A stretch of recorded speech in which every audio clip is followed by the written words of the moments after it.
Did you notice Dr. Newman's, when he was going through my resume, there was like, oh, a tenth of it about football. I don't know why I'm here, but I appreciate it. Coach, I'd be proud to work for a team that you coach.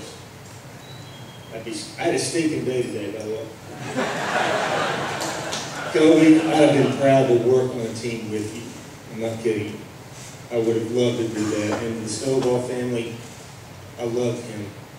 He was a rider after my own heart because he spent his life bringing to life the story and the legends of this thing we call Brownwood. And he did one thing every day when he wrote.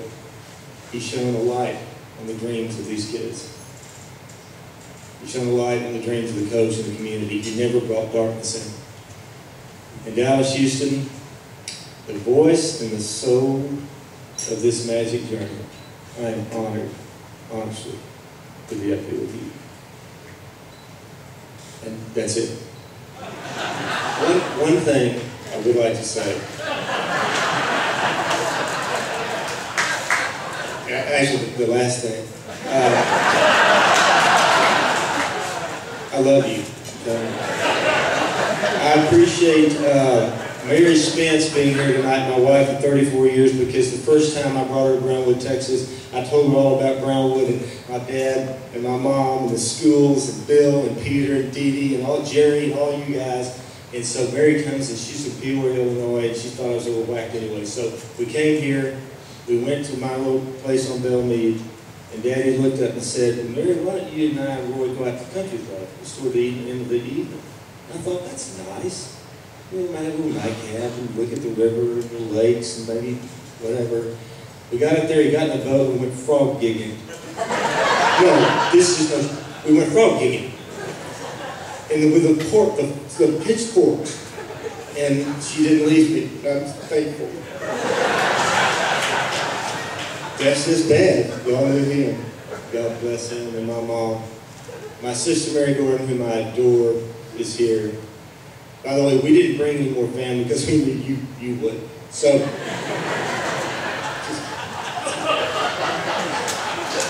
but Mary Gordon, you'll love this girl. Mary Gordon and Mary, of course, are both in Austin, Texas. And people walk up to Mary Gordon all the time and say, so what relationship are you with Roy? And if you know my sister, she kind of cocks her head and she says, I used to sleep with him.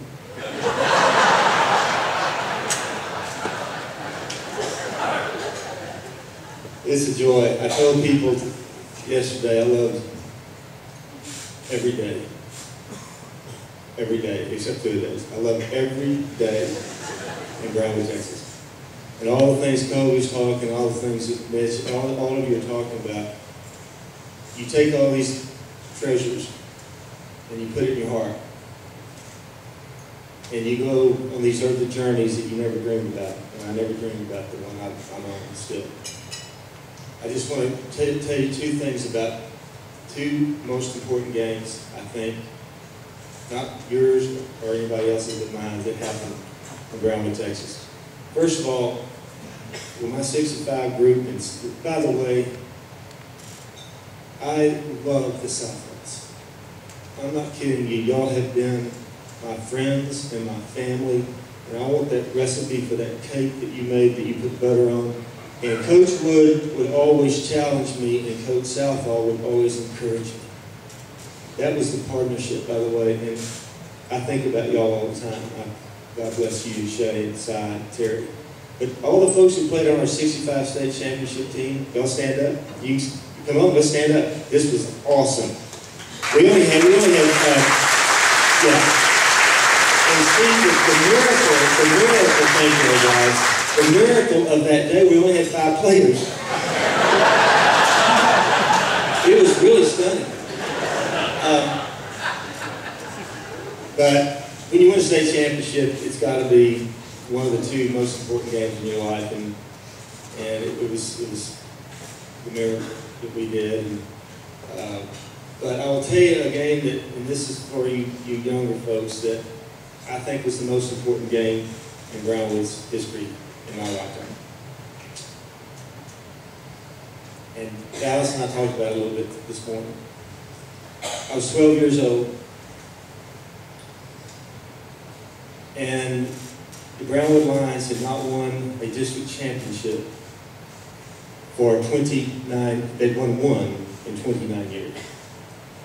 One district championship from 1920 to 1960, I believe.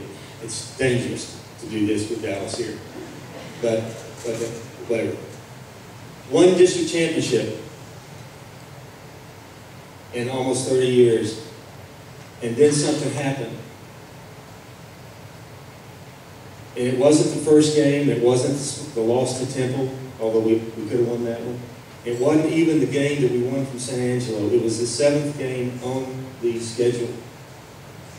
And we played the Breckenridge Buckaroos.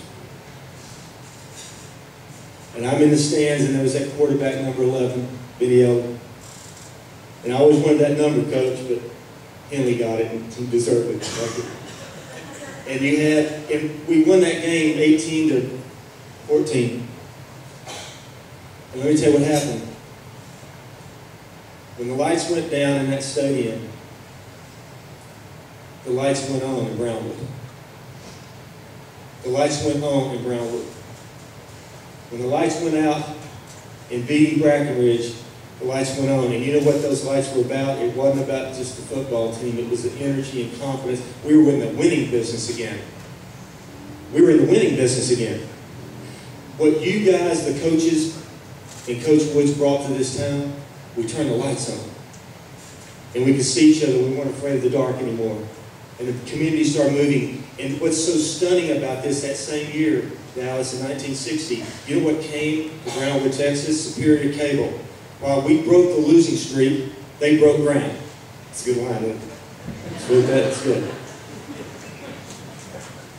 When we broke the losing streak, they broke ground. Something happened too. A young president was elected in 1960. You know what he said? The rising tide will lift all the boats. Y'all brought the rising tide into Brownwood, Texas. It lifted all the boats. All the boats, the community, the business, the restaurants, the confidence. And what Gordon Wood and Southall and all the coaches did, you lifted us up again. My challenge, because I'd be afraid of you, by the way, and you don't have to stand up or anything. Turn the lights back on for Brownwood. You have it in your power, the coaches and these players, to turn the lights back on in this century for this town. It so deserves it. Final 3 things, and then I'll turn it back to Kobe.